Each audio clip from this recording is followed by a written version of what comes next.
In this video, we're going to be talking about how to flash a Whoop flight controller with the newest, latest, and greatest Betaflight firmware. Now, this can be a little bit tricky, but there's a couple of things that you can do to make sure the process goes smoothly. The first thing is to make sure that you have a USB cable that transfers data. Some of the cables only charge because it uses a micro USB, and some of those for like your Android phones and stuff, they're only meant for charging, and they cannot.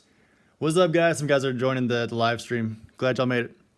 There's some cables that will not, they'll plug in, the board will power up, but you won't be able to communicate with your computer because it doesn't transmit data. So just make sure you're getting a data cable, and you should be on your way to flashing properly. Also, it's very important to know exactly what type of board. There's an easy way to do that. Just real quick, these are the two boards that I've been building with lately, and we'll just kind of focus on those, and I'll show you kind of generally how to check.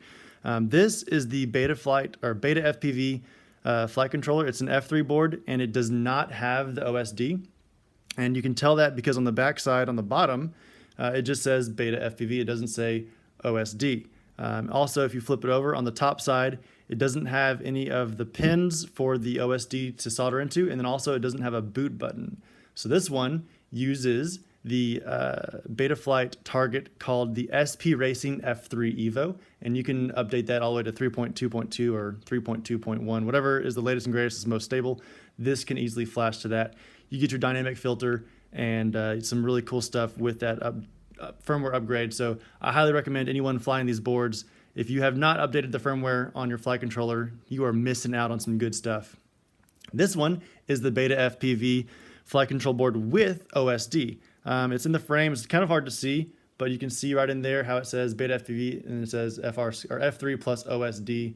It's printed on the bottom.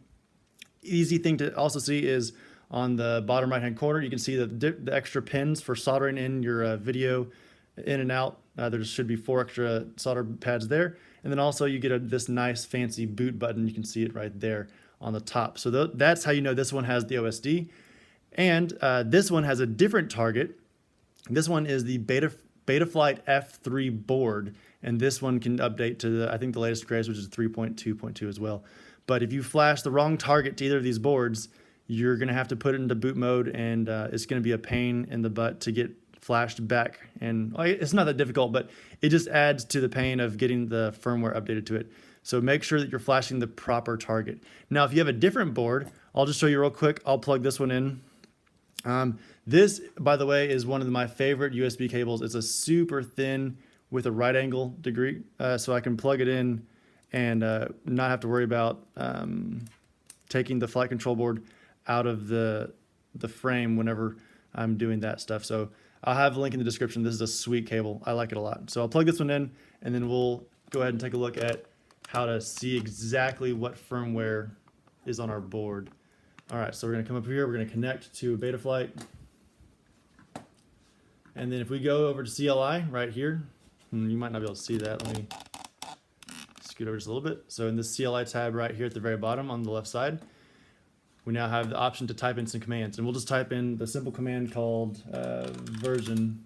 And right here it tells us the board, the current firmware is SP Racing F3 Evo, and it has been updated to 3.2.2. And I just did that right before I started the stream.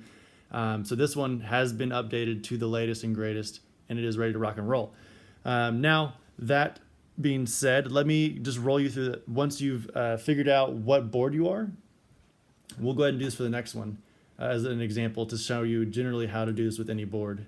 So I'll exit out of Betaflight.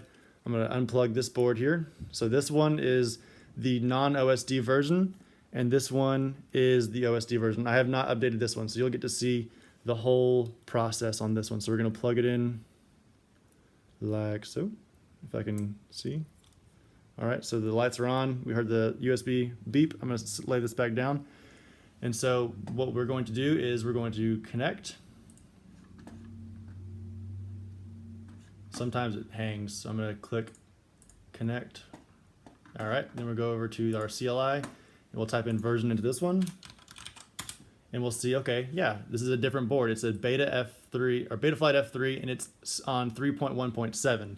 We want to get that updated to the newest version. Now, once we know what board, we'll go ahead and disconnect. We'll go back out to the main screen of Betaflight, And on this one right here, it says Firmware Flasher. We click on that one and it opens up this menu. Now this is where you can flash the firmware and mess up your board if you're not doing the right one. So you can see here that I have SP Racing F3 Evo. That was set up for the previous one, but that's not the board that's in this frame. So I'm going to go ahead and change it to the Betaflight. Oop, scroll too far. Where are you? BBB. Betaflight F3. So that's the right target. And then the newest is 3.2.2. I have manual baud rate and then show unstable releases selected, but you can see here it says stable on the right side. So we know this one is stable and it's fully released, so we don't have to worry about any of those crazy bugs. And then, I don't know if y'all can see this, so I'm going to move it around a little bit. Sorry about the, here I can just change, actually. Oh man, I'm sorry guys. I'm just going to reduce the width of my monitor or my screen, my window. There we go. Okay, so down here on the bottom right corner it says load firmware. I click on that and then it pulls basically this target from the server, so it's all set up properly, and then all I have to do is click flash. And you want to make sure that this is plugged in with a data USB cable and that you could connect to it earlier. If you click that, it'll do this whole erasing the previous firmware and it'll flash the new firmware on. And you will need to make sure that you have all the drivers and stuff. But if you've been able to plug into Betaflight and see the flight control board and play with the settings, then you have all the drivers necessary and you shouldn't need to install anything extra. If this is the first time you've ever plugged in to Betaflight, you will definitely need to install some of the drivers. And when you first get Betaflight rolling, you can see here, there's a list. There's the CP210X drivers. You can click here to download those. The STM USB VCP drivers, click here to download those. And if you need the Zytec drivers, they're there. But usually just downloading those two should get you where you can plug in and rock and roll. Okay, so now we have flashed the new 3.2.2 Betaflight, but now this board needs to be reset up within the configurator, and we'll just go ahead and click connect and drop right in. Okay, so you can see here that the board is now moving oriented.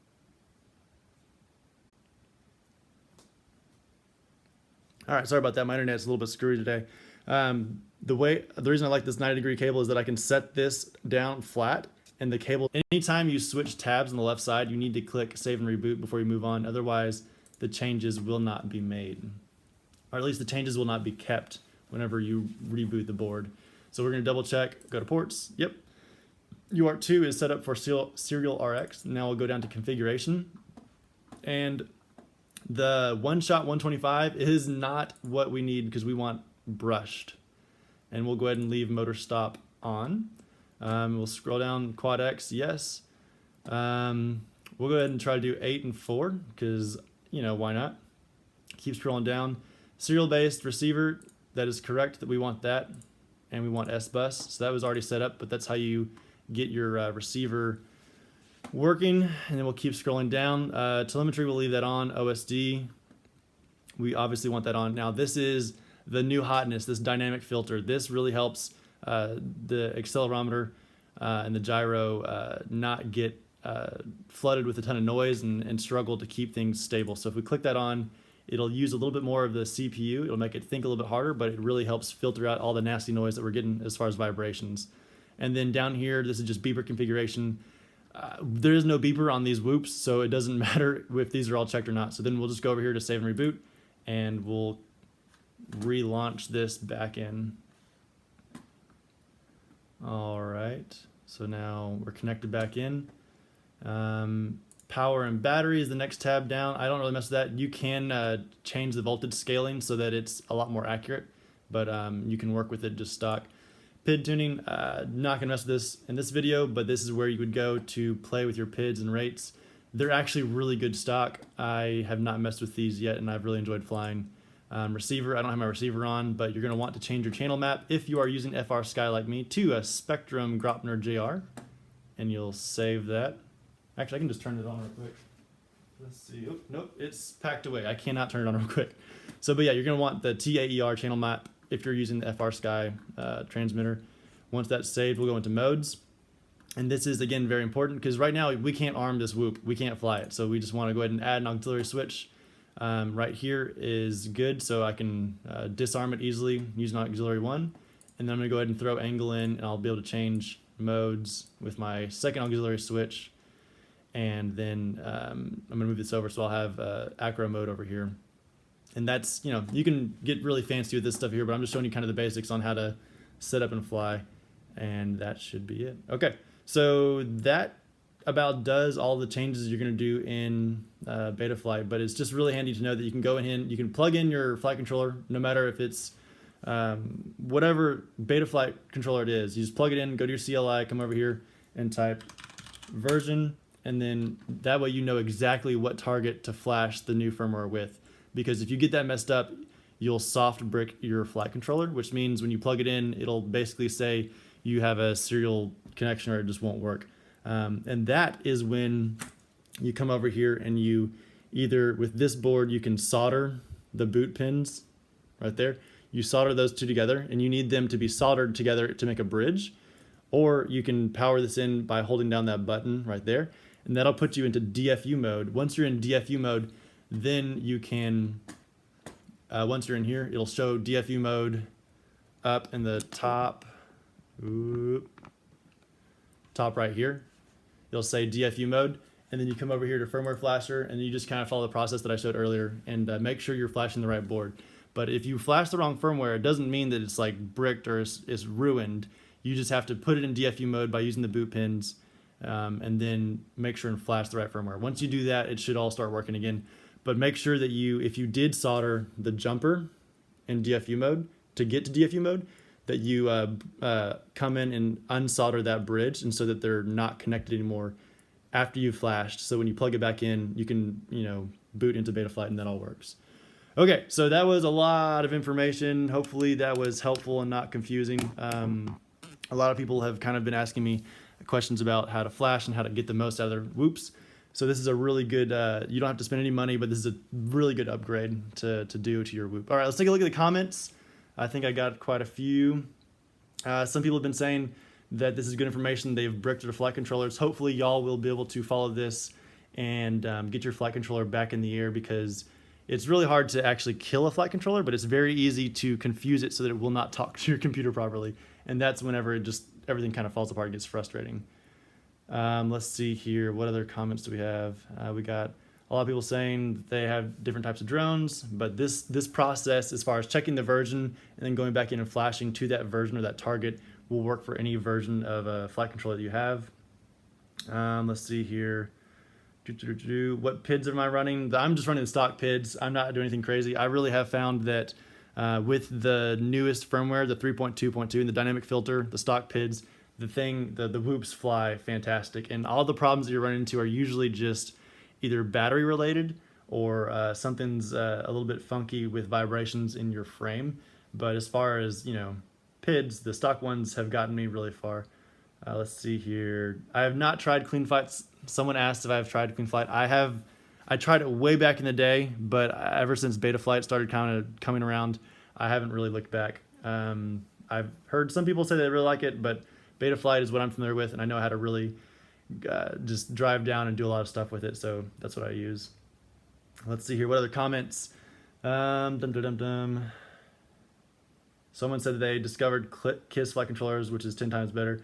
I had a buddy of mine who built a KISS rig, and it flew really well. I was really surprised. It had super low gyro and accelerometer rates as far as PID loop, but it still flew really well. I was surprised. So KISS is a pretty good setup if you know how to build it and use it. Just, you can't compare numbers with Betaflight because they're a little bit of a different how they implement some of the stuff in the software. Let's see here. A lot of people saying that they like Betaflight. They think that it's good. Let's see. Cool. Okay. Yeah, I think that does it for about all the comments. Everyone's just kind of chit-chatting. So I appreciate the comments. That's awesome. I love chatting with you guys towards the end. And hopefully you guys learned something. And again, put down in the comments if there's something I did not answer or didn't cover, and you either want me to make another video or I can just answer you right in there. But if you follow this process that I showed, then you should be able to flash and update the firmware in your Whoop. And that honestly does make a big difference in the characteristics of how it flies. So I would suggest you do that. And yeah, I hope you all learned something, and I will see you next time.